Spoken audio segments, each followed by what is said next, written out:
Hello and welcome to the season 3 of the Headturners.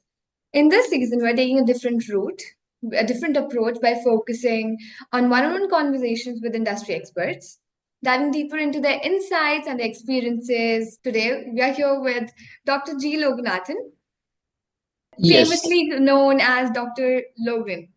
Normally, all my clients used to call me Logan. Right, Loganathan is the name which has been fixed by my parents. And right. after I came into the business, then, the clients used to call me Logan. So it's for short form for them to easy to repronunciate. Perfect, perfect. Before we jump into our conversation, could you please introduce yourself and just share a bit about your journey in the textile industry and the important work that you're heading? Okay. My company name, the Imperial Apparel Sourcing Corporation. It's 26 years old organization. It's a buying house located in Tirupur. Catering to European market mainly, and of course a little bit Japan, and some of them, we're trying for South America. Yeah, South America, Chile, and things. Few of them. Yeah, the business has been going well since my inception. And of course, right now, it's a bit sluggish because of the world scenario. Otherwise, all good. Great, great, great. It's great to have your expertise and perspective here. In what view do you think which emerging global markets offer the most potential for Indian soil brands to expand and See, I would establish? like to say, yeah, I would like to say that, the emerging market, currently we can talk about South African country, especially Kenya, Nairobi, Nigeria, and all these countries are, young population which is are really, growing well. The young population is growing so much, and they are also into a very fashionable products. That particular market is one of the very good market, and then again, Vietnam and Indonesia also. It's a very growing middle class family is coming up, and they are also interested in fashion, and they have a lot of disposable income. Besides, we have other countries like Gulf countries, the Dubai, and all these countries are very high potential countries. They go for the high end products, it's value addition products they are interested in. So Right. all these markets are really doing well, and this is one of the potential market where the India can really look at it to go for. But for which, again, we have a bit smaller challenge that the India have to work on their fashion, to understand Mm-hmm. their fashion and understand their quality standards and all these things that we have to prepare and get into this market. Right. So, So what do you think the specific strategies Indian brands should be using to cater the rising middle class in these regions? Like you just said urbanization and how the young population in Nigeria and South Africa and all of these countries are coming up. So, yeah, what do you so they think they would are be the strategies that should be using Indian brands especially? Indian brands, like as I said, they are already, exposed complete to the world fashion, all any new fashions. So, as an Indian manufacturers, what we should see first thing that we have to understand their culture, their traditional value. That, for example, if you go for Mexico and Brazil, they are now looking for the vibrant colors. For Mhm. example, so like that, when we go for the African countries, we should look for their. We have to study their cultural importance. Then, according to that, we should work on the fashions. Like for example, South Africa, you can always see the colors which is like beach wear, or like more of greenish, Mhm. flowerish, and something like Right. that. So we have to concentrate on those kind of areas. So that's the strategy that we have to look for.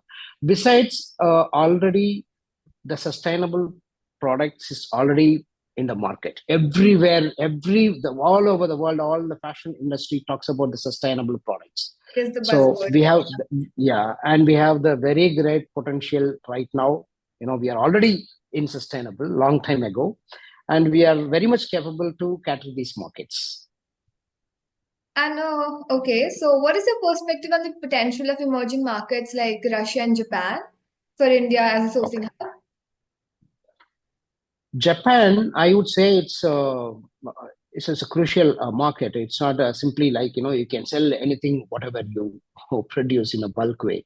Japan market is a very crucial, very expecting high standard of products, and mostly into organic kind of stuffs. They're very much, sustainable oriented people. The buyers are sustainable oriented, and they look for the sustainable product, mainly organic.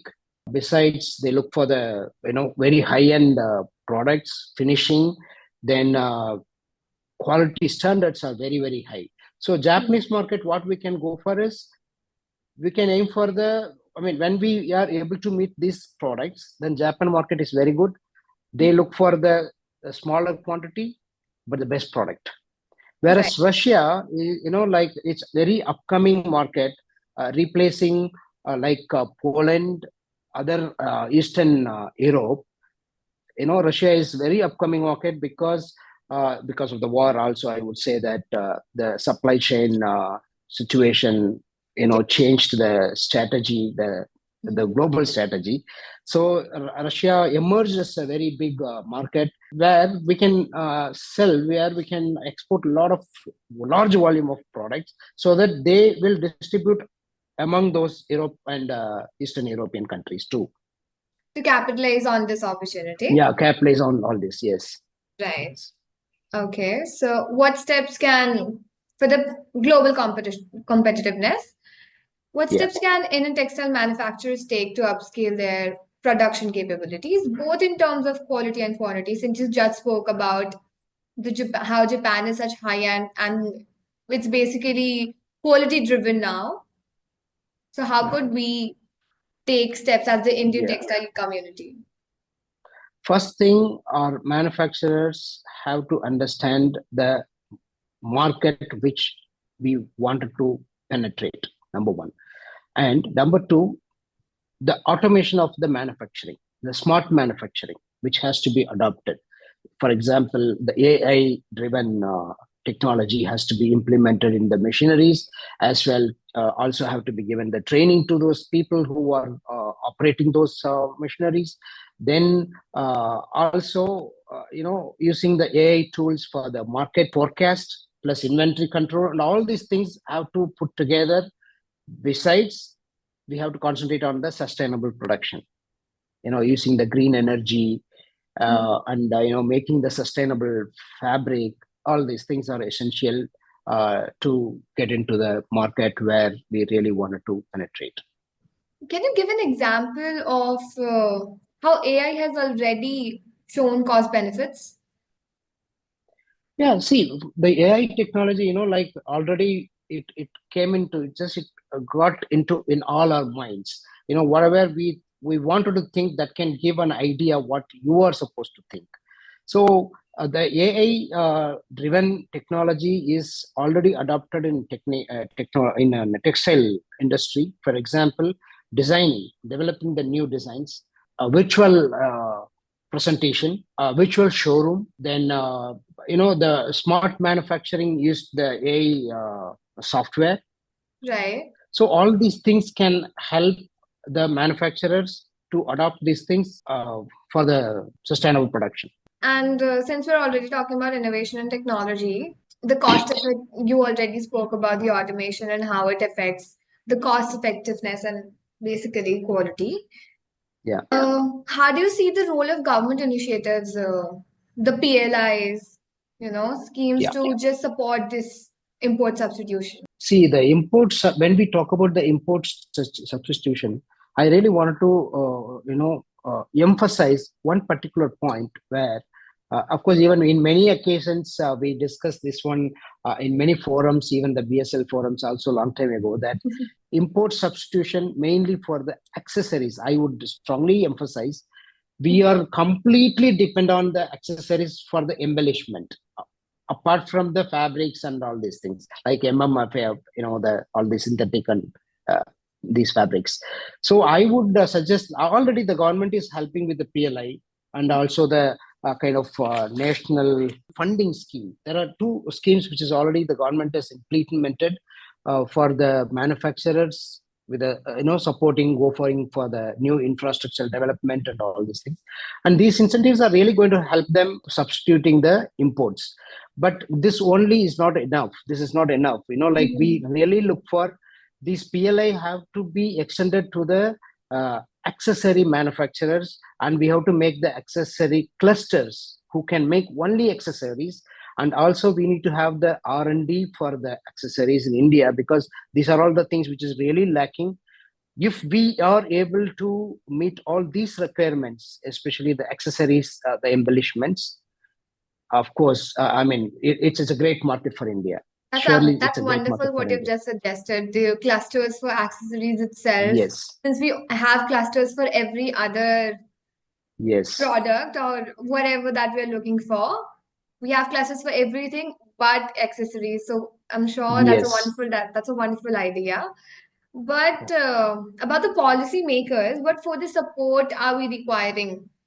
So, see, we have to now, every country is having their own compliances, implementing in the manufacturing process. Mhm. And simply, we all have to, the Indian manufacturers have to adopt those compliances strictly.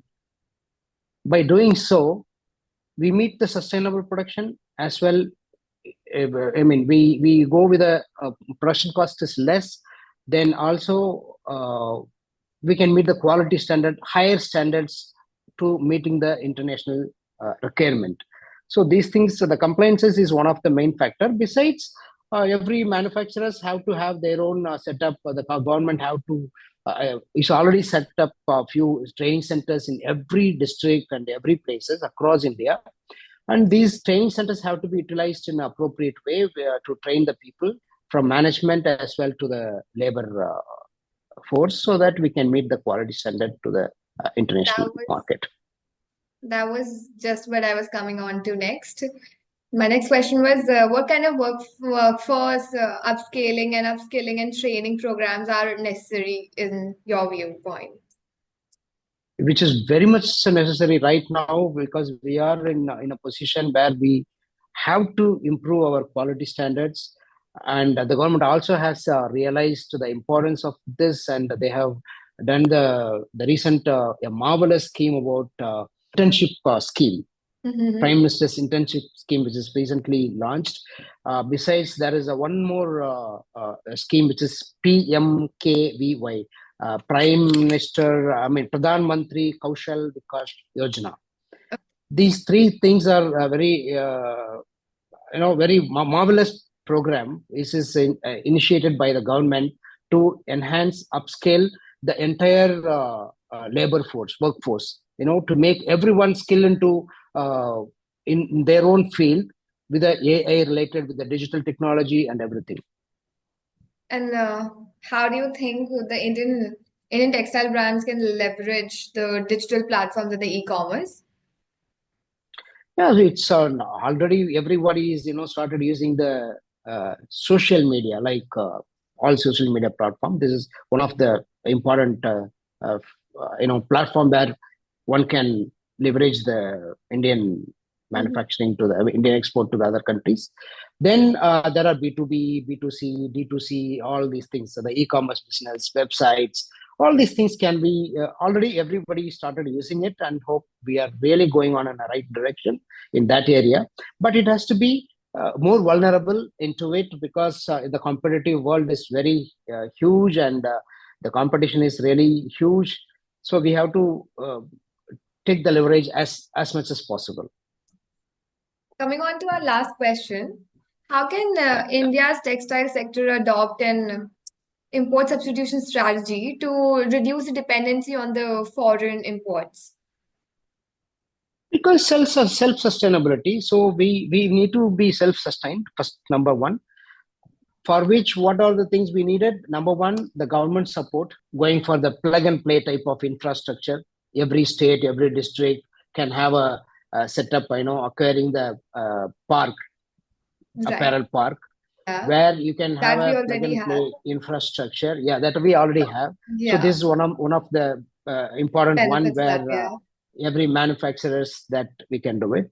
And the also the government. subsidiaries have to also to be increased to MSME level more. Of course, that is also there already there. Besides, the manufacturers have to utilize it properly. All the facilities, all the incentive schemes which is given by the government.